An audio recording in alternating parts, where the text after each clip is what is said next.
ಸಾಮಾಜಿಕ ಜಾಲತಾಣದಲ್ಲಿ ಅಧಿಕಾರಿ ಒಬ್ಬರಿಗೆ ನೀವು ಆವಾಜ್ ಹಾಕಿದ್ದೀರಾ, ಬೈದಿದ್ದೀರಾ ಮತ್ತು ಒಂದಷ್ಟು ವಿಡಿಯೋ ವೈರಲ್ ಆಗ್ತಾ ಇದೆ. ಏನು ಸರ್ ಅದು?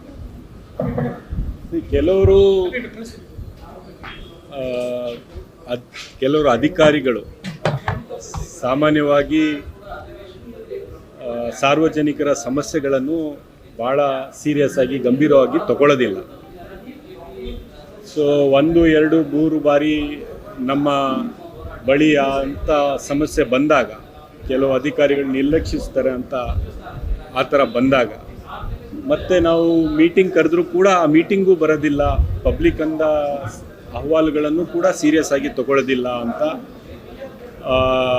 ಇದ್ದಾಗ ಸಾಮಾನ್ಯವಾಗಿ ನಾನು ಅಂಥ ಕೋಪವನ್ನು ಮಾಡ್ಕೊಳ್ಳೋದಿಲ್ಲ.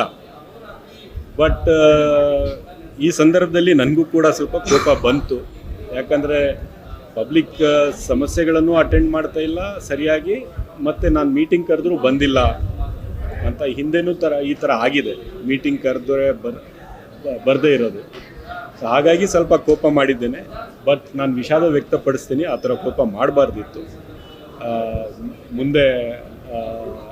ಮುಂದಿನ ದಿನಗಳಲ್ಲಿ ಇಂಥ ಸಮಸ್ಯೆಗಳು ಬರ್ತವೆ, ಬಟ್ ಕೋಪದಿಂದ ಯಾವುದು ಬಗೆಹರಿಸೋದಕ್ಕೆ ಸಾಧ್ಯ ಇಲ್ಲ. ಅದಕ್ಕೋಸ್ಕರ ವಿಷಾದವನ್ನು ವ್ಯಕ್ತಪಡಿಸಿದ್ದೇನೆ. ಸಭೆ ಎಲ್ಲಿ ನಡೀತಾ ಇತ್ತು? ಯಾವ ಡಿಪಾರ್ಟ್ಮೆಂಟ್ ರಿವ್ಯೂಸ್ ಇರಲಿ, ಅದು ಎಲ್ಲ ಡಿಪಾರ್ಟ್ಮೆಂಟ್, ನನ್ನ ಕ್ಷೇತ್ರ ಸಂಬಂಧಪಟ್ಟಂಗೆ ಎಲ್ಲ ಡಿಪಾರ್ಟ್ಮೆಂಟಿನ ಅಧಿಕಾರಿಗಳಿಗೆ ಮಾತನಾಡ್ತಾ ಇದ್ದೆ. ಸೊ ಈಗಾಗಲೇ ನಾನು ಹೇಳಿದ್ದೇನೆ, ಕೋಪದಿಂದ ಯಾವುದು ಸಮಸ್ಯೆಗಳು ನಿವಾರಣೆ ಮಾಡೋದಕ್ಕೆ ಸಾಧ್ಯ ಇಲ್ಲ. ಬಟ್ ನಾನು ಕೂಡ ಮನುಷ್ಯ, ಒಂದು ಸಾಮಾನ್ಯವಾಗಿ ಆಗೋದಿಲ್ಲ, ನನ್ನ ಕಡೆಯಿಂದ ಈ ಥರ ಆಗಿದೆ, ವಿಷಾದ ವ್ಯಕ್ತಪಡಿಸಿದ್ದೇನೆ. Thank you. ಇನ್ನೊಂದು ಅಹೋರಾತ್ರಿ ಧರಣಿ ಮಾಡ್ತಾರೆ BJPಯವರು ನಾಗೇಂದ್ರ ಅವರ ವಿಷಯವನ್ನು ಇಟ್ಕೊಂಡು ರಾಜಕಾರಣ ಮಾಡ್ತಾ ಇದ್ದಾರೆ. ಅವ್ರಿಗೆ ಪಬ್ಲಿಕ್ಕಿನ ಸಾರ್ವಜನಿಕರ ಸಮಸ್ಯೆ, ವಿಶೇಷವಾಗಿ ಬರಗಾಲದ ಸಮಸ್ಯೆ ಬಗ್ಗೆ ಚರ್ಚೆ ಮಾಡೋದಕ್ಕೆ ಆಸಕ್ತಿನೂ ಇಲ್ಲ, ಸಮಯನೂ ಇಲ್ಲ. ರಾಜಕಾರಣ ಬಿಟ್ಟರೆ ಅವ್ರಿಗೆ ಪಬ್ಲಿಕ್ಕಿನ ಧ್ವನಿ ಆಗಬೇಕು ಅಂತಕ್ಕಂಥದ್ದು ಅವರ ಉದ್ದೇಶನೂ ಇಲ್ಲ. ನಾವು ಸರ್ಕಾರ ಆಗಿ ಆಹ್ವಾನಿಸಿದ್ದೇವೆ, ನಾಗೇಂದ್ರ ಸಮಸ್ಯೆ ಬಗ್ಗೆನೂ ಕೂಡ ಚರ್ಚೆ ಮಾಡೋಣ ಬನ್ನಿ ಅಂತ. ಚರ್ಚೆಗೂ ಕೂಡ ಬರೋದಕ್ಕೆ ರೆಡಿ ಇಲ್ಲ. ಆ ಸಂದರ್ಭದಲ್ಲಿ ಏನು ಮಾಡೋದು? ಚರ್ಚೆ ಮಾಡಿದ್ರೆ ಅದೇ ನಾಗೇಂದ್ರ ಗಿಲ್ಟಿ ಅಥವಾ ನಿಮ್ಮ ಹತ್ರ ಏನೋ ದಾಖಲೆ ಇದೆ, ನಿಮ್ಮ ಬಳಿ ಏನೋ ಒಂದು ಪ್ರೂಫ್ ಇದೆ ಅಂದರೆ ಬನ್ನಿ, ಅಸೆಂಬ್ಲಿ ನಡೀತಾ ಇದೆಯಲ್ಲ, ಚರ್ಚೆ ಮಾಡೋಣ, ಸಾಬೀತು ಮಾಡಿ, ಅಥವಾ ನಿಮ್ಮಲ್ಲಿ ಇರ್ತಕ್ಕಂಥ ಆರ್ಗ್ಯುಮೆಂಟನ್ನು ನೀವು ಅಲ್ಲಿ ಮಂಡಿಸಿ. ಅದಕ್ಕೂ ಕೂಡ ತಯಾರಿಲ್ಲ. ಸಾರ್ವಜನಿಕರ ಸಮಸ್ಯೆಗಳು ಚರ್ಚೆ ಮಾಡೋಕ್ಕೆ ತಯಾರಿಲ್ಲ, ರೈತರ ಸಮಸ್ಯೆ ಚರ್ಚೆ ಮಾಡೋಕ್ಕೆ ತಯಾರಿಲ್ಲ. ಬರಗಾಲ ನಾವೆಲ್ಲ ಒಟ್ಟಾಗಿ, ಅದೇ ನಾವು ಆಡಳಿತ ಪಕ್ಷ, ವಿರೋಧ ಪಕ್ಷ ನಾವೆಲ್ಲ ಸೇರಿ ಕೇಂದ್ರ ಸರ್ಕಾರದಿಂದ ಬಹಳಷ್ಟು ಪರಿಹಾರ ಪಡ್ಕೋಬೇಕಾಗಿದೆ. ಅದಕ್ಕೂ ಕೂಡ ಬರೋಕ್ಕೆ ರೆಡಿ ಇಲ್ಲ. ಇಂಥ ಬರೀ ರಾಜಕಾರಣ ಮಾಡೋದಕ್ಕೆ BJPಯವರು ಸಜ್ಜಾಗಿರ್ತಕ್ಕಂಥದ್ದು ಬಹುಶಃ ಕರ್ನಾಟಕದ ರಾಜಕಾರಣಕ್ಕೆ ಒಳ್ಳೆಯದಲ್ಲ ಅಂತ ನಾನು ಹೇಳಕ್ಕೆ ಬಯಸ್ತೇನೆ. ಮತ್ತೊಂದು ಕಡೆಗೆ ಈ ನಿನ್ನೆ ಮುಖ್ಯಮಂತ್ರಿಗಳನ್ನ ಗೌತಮ್ ಅದಾನಿ ಅವರು ಭೇಟಿ ಮಾಡಿದ್ದಾರೆ. ಅದಕ್ಕೆ ಪ್ರತಿಪಕ್ಷ ನಾಯಕ ಆರ್ ಅಶೋಕ್ ಅವರು ಟೀಕೆ ಮಾಡ್ತಾ ಇದ್ದಾರೆ. ಏನಂತಂದು ಹೇಳಿದ್ರೆ, ರಾಷ್ಟ್ರ ಮಟ್ಟದಲ್ಲಿ ರಾಹುಲ್ ಗಾಂಧಿ ಅವರು ಅದಾನಿ ಅವರ ಬಗ್ಗೆ ಟೀಕೆ ಮಾಡ್ತಾರೆ, ಇಲ್ಲಿ ರೆಡ್ ಕಾರ್ಪೆಟ್ ಹಾಕಿ ಅವ್ರನ್ನ ವೆಲ್ಕಮ್ ಮಾಡ್ತಾರೆ ಅನ್ನೋಂಥ ವಿಚಾರ.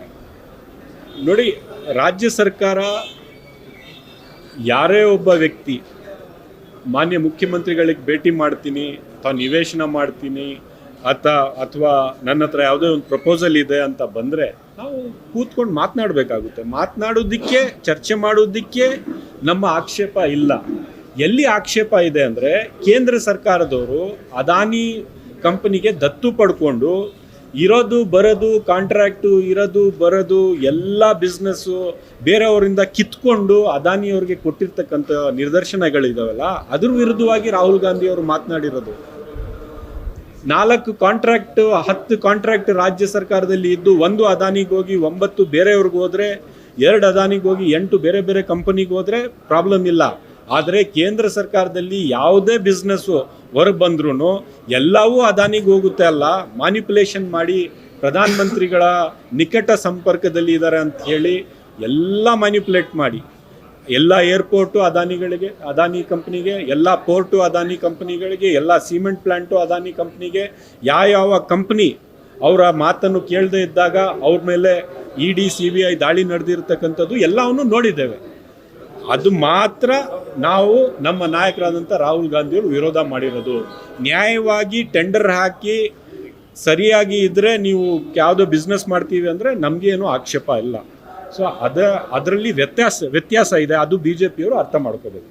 ಇನ್ನೊಂದು ಪಾರ್ಕ್ಗಳಲ್ಲಿ 5% ಜಾಗವನ್ನು ತೆಗೆದುಕೊಳ್ಳೋ ವಿಚಾರಕ್ಕೆ ಏನು ಸರ್ ಅದು ಎಲ್ಲದಕ್ಕೆ ತಗೊಂಡ್ಕೊಳ್ಬೇಕು ಅಂತಿಲ್ಲ. ಸರ್ಕಾರದ ಸಂಸ್ಥೆಗಳು ಸರ್ಕಾರದ ಅಂಥ ಅಗತ್ಯ ಇದ್ದರೆ ಮಾತ್ರ ತಗೊಳ್ತಕ್ಕಂಥದ್ದು ಅಂತ ಇದೆ. ಅದೂ ಕೂಡ ಅದಕ್ಕೊಂದು ನ್ಯಾಯ ಪ್ರಕ್ರಿಯೆ ಎಲ್ಲ ಮಾಡಿದ್ದಾರೆ. ಅದರಿಂದ ಭಾಳಷ್ಟು ಅಭಿವೃದ್ಧಿ ಎಲ್ಲೆಲ್ಲೋ ಪ್ರಾಜೆಕ್ಟ್ಸ್ಗೆ ಸ್ವಲ್ಪ ತಡ ಆಗಿರ್ತಕ್ಕಂಥದ್ದು ಬಂದಿರತಕ್ಕಂಥ ಮಾಹಿತಿ ಮೇಲೆ ಮಾಡಿದ್ದಾರೆ ಅಷ್ಟೇ. ಸರ್, ಈಗ ಅದಕ್ಕೆ ವಿರೋಧ ಆಗಿದೆ, ವಿಪಕ್ಷಗಳು ವಿರೋಧ ಮಾಡಿದ್ದಾವೆ. ಎಲ್ಲಿ ವಿಪಕ್ಷಗಳು ಎಲ್ಲಿ ವಿರೋಧ ಮಾಡ್ತಾ ಇದ್ದಾರೆ? ಡಿ ಕೆ ಶಿವಕುಮಾರ್ ಅವರ ವಿರುದ್ಧ ಅಶೋಕ್ ಅವರು ನೇರವಾಗಿ ಆರೋಪ ಮಾಡಿದ್ದಾರೆ. 65% ಕಮಿಷನ್ ತಗೋತಾ ಇದ್ದಾರೆ. ಅದೇ ಅಸೆಂಬ್ಲಿ ಚರ್ಚೆ ಮಾಡಲಿ. ಸುಮ್ಮನೆ ಹೋಗ್ತಾ ಏನೋ ಒಂದು ಹೇಳಿ ಹೋಗ್ಬಿಟ್ರೆ ಅದಕ್ಕೆ ಉತ್ತರ ಕೊಡೋಕ್ಕಾಗುತ್ತಾ? ಬಂದು ಚರ್ಚೆ ಮಾಡಲಿ, ದಾಖಲೆ ಕೊಡಲಿ, ಎಲ್ಲಿ ಏನು ಅವ್ರ ಹತ್ರ ಮಾಹಿತಿ ಇದೆ ಅದೆಲ್ಲ ಸದನದ ಮುಂದೆ ಹೇಳಿ. ಹೌಸಲ್ಲಿ ಸುಮ್ಮನೆ ಟೈಮ್ ಪಾಸ್ಗೆ ಪ್ರಸ್ತಾಪ ಮಾಡೋದು ಒಂದು, ನೋಟಿಸ್ ಕೊಟ್ಟು ಚರ್ಚೆ ಮಾಡೋದು.